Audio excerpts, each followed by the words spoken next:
Hey, I'm Derek Minshaw, and this is my assignment 1 video. I'm going to be referring back to the assignment periodically just to remember why I did what I did. So, here we go. Okay, so question 1 gave me this. That shadow is going to be annoying. Gave me this equation for x as a function of time. And I had to find the time, position, and velocity when a equals 0. So I took the derivative with respect to time to find v and a right there. You'll see in step A. Took the derivative again to get the to get the acceleration in terms of time, and then solved it for a is equal to 0, and got time is equal to negative 0.5, negative 0.66, and then found the velocity and position at t equals those times, and got those answers that you see there. Okay, question number 2 dealt with a bullet going into a medium, and what I did here was let's see, where's my A? Okay, so I started off trying to use the equation v squared is equal to v naught squared plus 2a x minus x naught, and ended up not using that because I realized that the acceleration was not constant. Gosh, I'm sorry, my recording is going to be really bad through all this because I'm looking at my work and my phone at the same time. Okay, so I ended up using the wrong equation since a was not constant, and I ended up using ax is equal to v dv dx. And from there, I found that the acceleration at the beginning is equal to negative 2.43 e to the 6 feet per second squared. And then, well, I have to find the initial acceleration. Oh yeah, so that's the initial acceleration and the time required for the projectile to penetrate 3.9 inches. So in order to do that, I had to separate variables, integral dx over 900 minus kx is equal to integral of dt.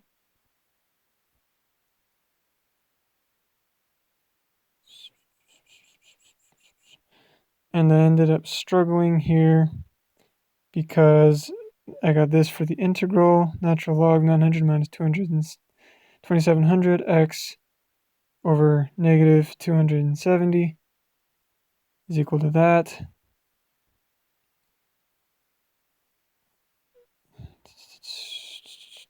Plus natural log of 900 over 2700 is equal to t.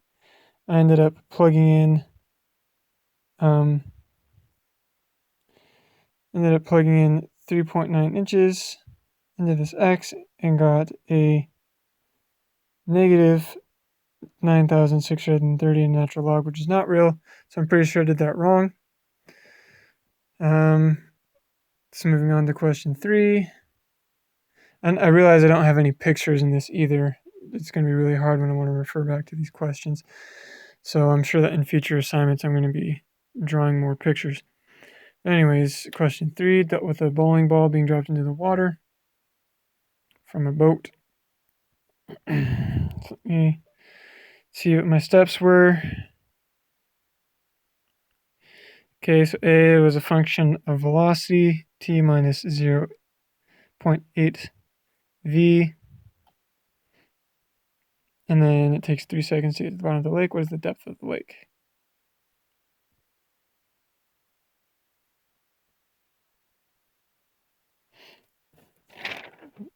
Back here. Okay, yeah, so I have an answer back there. So I started off using a is equal to dv dt, separated variables.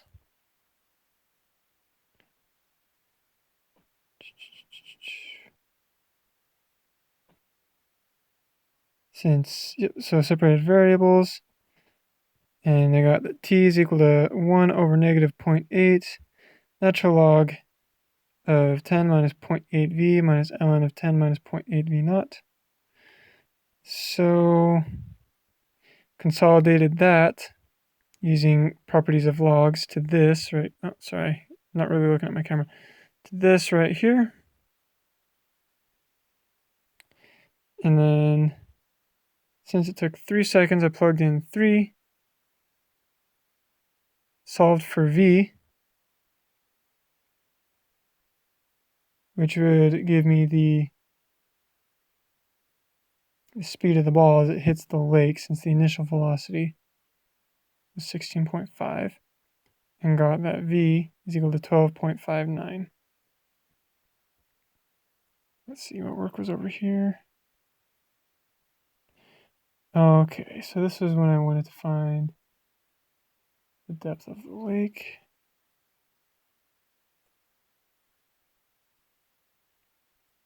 Oh, okay, this is just more work when I found v is equal to 12.59. I was just solving for v there.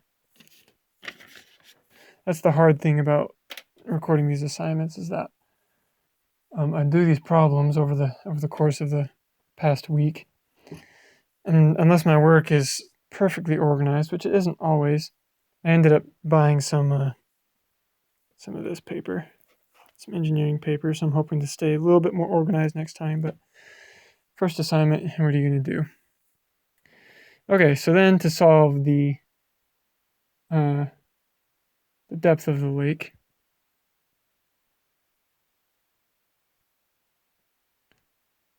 I got that v is equal to 4e negative 0.8t plus 12.5. Used this equation, v dx dt, separated variables to get a function of x, which is this right here. X is equal to that. Or just this right here. And then plugged in 3 seconds, because I knew it took 3 seconds for the ball to hit the floor. Plugged in t and got that the depth of the lake was 42.05. I can't remember if that's right or not, but I referred to the solutions manual for a number of these problems, but only briefly. I see how you threw in a few tricks and giggles into those solutions, so I try not to rely on them too much. Okay, problem number 4 is the runner, and we wanted to find the distance the jogger has to run when t is equal to distance the jogger has run when t is equal to 1 hour. Jogger's acceleration at t equals